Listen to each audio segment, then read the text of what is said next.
Next section, parte F es el pretérito, the preterite tense, past tense. Something, we're gonna go over this so much this year, so it's okay if you don't totally remember this, but just as a little reminder, plus a little preview of this year, el pretérito is actions that happened in the past and they're done, they're complete, they're done once, done.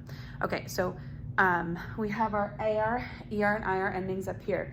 Notice there's accent marks. Haste, o, amos, aron. Iste, yo, imos, ieron. So you'll be able to, use that for the first part. But the next part, kargar-zar verbs. Kargar-zar verbs change in one form and one form only. It's the yo form. Notice kar, gar, and zar, they're all AR verbs, right? Kar, gar, zar. They only change in the yo form because that E messes with the pronunciation. So in order to keep the sound of the verb intact, we need to change the spelling of the word. Because, for example, let's do practicar. Kargar-zar verb. Look, it's a car verb.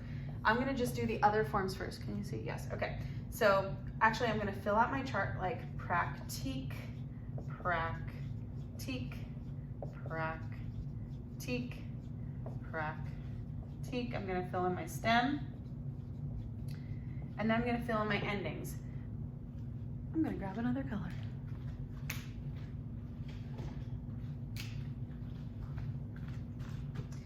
Haste, o, amos, aron.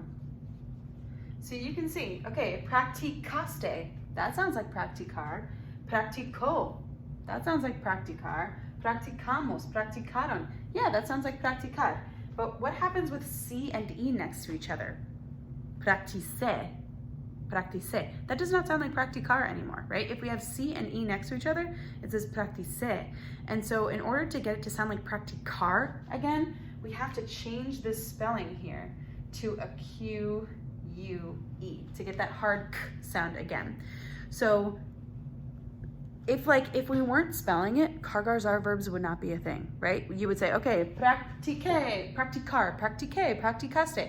It just happens when you spell it. You write down practicar with a C, practique, and you're like, wait a sec, that doesn't say practique. I need it to say practique to sound like practicar with an E ending, right?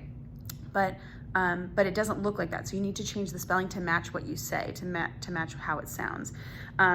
And that goes the same for zar verbs and gar verbs. We need to protect the sound of like a gar verb, yegar. If it was this, it would say yehe, like intelligente, right? GE says he. And so we needed to say yege, so we add a U. ZAR changes to a C, like almorce. So the G in yegar changes to GU, the Z in ZAR changes to a C, and the C in a kargar-zar verb changes to a QU. In the O form only.